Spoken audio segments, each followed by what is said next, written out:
मधुसूदन महाराज पाटील त्या प्रसंगी उपस्थित असलेले माझे ज्येष्ठ बंधू सहकारी मुख्य साहेब, महाराष्ट्र आध्यात्मिक आघाडीचे प्रमुख बबरूवान शेंडगे, सर्व येथील नामवंत, कीर्तिवंत, ज्ञानवंत, गुणवंत असे माझे सहकारी बंधू आणि भगिनी, आनंद वाटतो आहे की डोंगराच्या कुशीमध्ये वेदगंगेच्या तीरावर मुखावर आपण या ठिकाणी ज्ञान तपस्वी योगी मधुसूदन महाराजांच्या साक्षीनं सहवासामध्ये राहून येथे आपण स्थानापन्न झालेलो आहोत।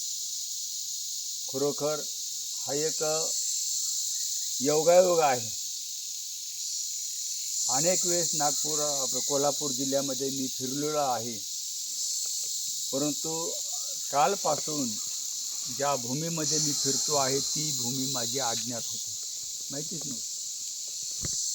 वेदगंगेचा इथे उगम आहे, ज्ञान तपस्वी माणसे इथे होऊन गेलेली आहेत, ह्या भूमीचा इतिहास सुद्धा मला माहीत नव्हता। योगायोगानं या बबरूवान शेंडगेचा परिचय आणि मधुसूदन महाराजांचे आशीर्वाद यांच्या कृपादृष्टीनं खरोखर वेदगंगेचं पंचामृत जे आहे, पाणी जे आहे ते प्राशन करण्याचा योग यांनी मला मिळवून दिलेला आहे। माझा जन्म मांजरा नदीचं उगमस्थान म्हणजे माझी जमीन, मांजरा नदी उगमस्थान जे आहे ते पाटोदा तालुका, बीड जिल्ह्यामध्ये पाटोदा तालुका गवळवाडी येथे आहे। म्हणून म्हणतात ते ऋषीचं कुळ आणि नदीचं मूळ हे जास्त शोधण्याचा प्रयत्न करू नये। आम्ही डोंगरावर राहणारी माणसं आहेत, नदीचा उगमच माझ्या रानामध्ये आहे आणि ती नदी पुढे एवढी मोठी झालेली आहे की लातूर जिल्हा, त्याच्या पुढे कर्नाटकमध्ये ती आपली वैभवानं दुथडी भरून वाहते आहे आणि मोठ्या गंगेना जाऊन मोठ्या समुद्राला जाऊन मिळालेली आहे। सुजलाम सुफलाम परिसर केलेला आहे। याच भूमीमध्ये पाटोदा तालुक्यामध्ये माझा जन्म झालेला आहे। माझं कुटुंब जे आहे ते पारमार्थिक गैनीनाथ गडाचे विनेचे मानकरी माझे आजोबा पंजोबा होते। गैनीनाथ गडाचा वारसा जो आहे तो माझ्या कुटुंबाला आहे। वडिलोपार्जित खानदानी वारकरी ज्याला म्हणायचं, की महिना पंढरीची वारी ही माझ्या कुटुंबामध्ये आहे। माझा जन्मच या ठिकाणी अशा वातावरणामध्ये झालेला आहे की आजोबाचा काकडा ऐकून मला जाग येत होती आणि आजोबाचा हरिपाठ ऐकून मी झोपी जायचो संध्याकाळचा। म्हणजे चालतं बोलतो वारकरी घर जे आहे, माझे पंजोबा एकटे, आजोबा एकटे, वडील एकटे आणि मला भाऊ जे आहेत ते माझ्यासहित 4 जण आहोत। आम्ही चौथ्या पिढीला आम्ही 4 भाऊ जन्माला आलेलो आहोत। 4पैकी 2 नोकरीला राहिलोत, 2 रानामध्ये राहिले, परंतु थोरले भाऊच्या आशीर्वादानं मी आज वारकरी संप्रदायामध्ये एवढं झोकून दिलेलं आहे की ज्या माझ्या आजोबापासून चैत्र महिना सुरू झाल्यानंतर गुढीपाडवा जो आहे तो गुढीपाडवा सुरू झाला, संपला की दुसऱ्या दिवशी माझे आजोबा पंजोबा हे पायी पंढरपूरच्या वारीला निघायचे। चैत्र महिन्यातला वारकरी संप्रदायामध्ये 4 वाऱ्या महत्त्वाच्या आहेत, चैत्र, आषाढ, श्रावण आणि माघ। या 4 वाऱ्या जे आहेत त्या वारकरी संप्रदायाचं उपोषणाचं म्हणजे त्याला हे म्हणता येईल की वारी ही अनिवार्य आहे। पैकी चैत्र महिन्यामध्ये पहिली वारी आहे। पहिली वारीचं पुण्य हे आम्हाला माहीत नव्हतं, आमच्या आजोबा पंजोबापासून सांगत आलेली आहे। ते कार्तिक वारी आणि आषाढी वारी मोठ्या प्रमाणात भरतात। चैत्र वारी ही आता हळूहळू भरायला लागलेली आहे। चैत्र वारी ही खरी शेतकऱ्याची वारी आहे की शेतकऱ्याचे कामे धंदे सर्व सर्व संपलेले असतात. सुगीतलं पीक जे आहे, रब्बीचं पीक, ते सर्व शेतामध्ये आलेलं असतं. गंजी ढेपलेले असायच्या, खळे दळे संपलेले असायचे आणि वडिलांनं आजोबानं पडशी जी आहे ते खांद्यावर घ्यायची, एक तांब्या एक ताट आणि दशमी बरोबर घेऊन पंढरपूरला जायचं.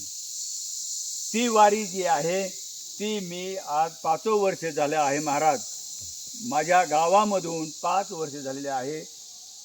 पायी दिंडी जी आहे ती मी माझ्या गावातून काढतो. पूर्ण गावातीलच लोक असतात. सर्व सिधा सामग्री बरोबर असती सर्व काही, परंतु ह्या सिधा सामग्रीसुद्धा आता परत यायला लागलेली आहे. लोकांचा एवढा या वारकरी संप्रदायाबद्दल वेगळा दृष्टिकोन चांगला आहे की जेवढी सेवा करता येईल. वारकरी हा खरोखर सेवाधारी आहे, परंतु त्याची सेवा करणारे सुद्धा अनंत जीव आहेत.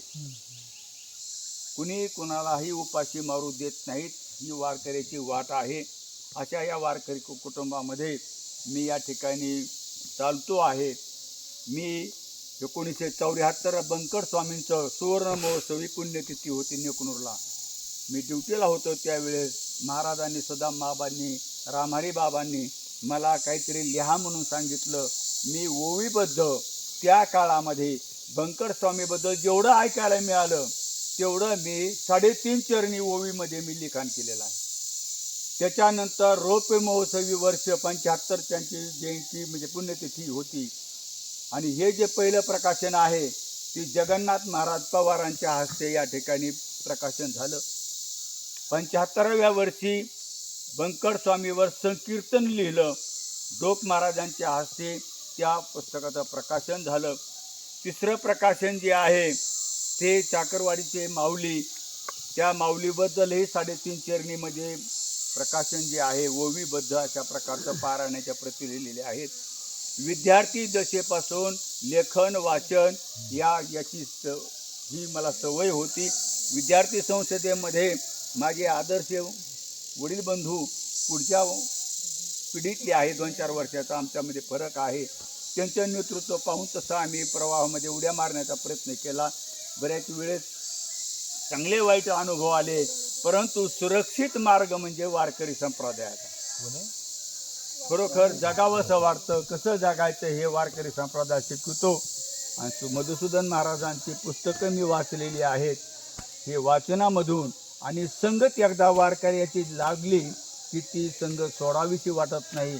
माझ्या मागं एवढी महाराजात कामं होती, बैठक होती की आमचे प्लंबिंगचं काम जे आहे ते बंकट स्वामीजी मठाचं ज्या वारकरी जोग महाराजांची वारकरी शिक्षण संस्था 1917ला बंकट स्वामींनी स्थापन केलेली आहे. जोग महाराजांच्या नावानं गुरूंना अध्यक्ष केलं आणि जोग महाराजांच्या नावानं स्वतः बंकट स्वामीने ती संस्था स्थापन केलेली आहे. जोग महाराजांनंतर या ठिकाणी बंकट स्वामी महाराजांचं निर्याण होईपर्यंत ते अध्यक्ष राहिलेले आहेत.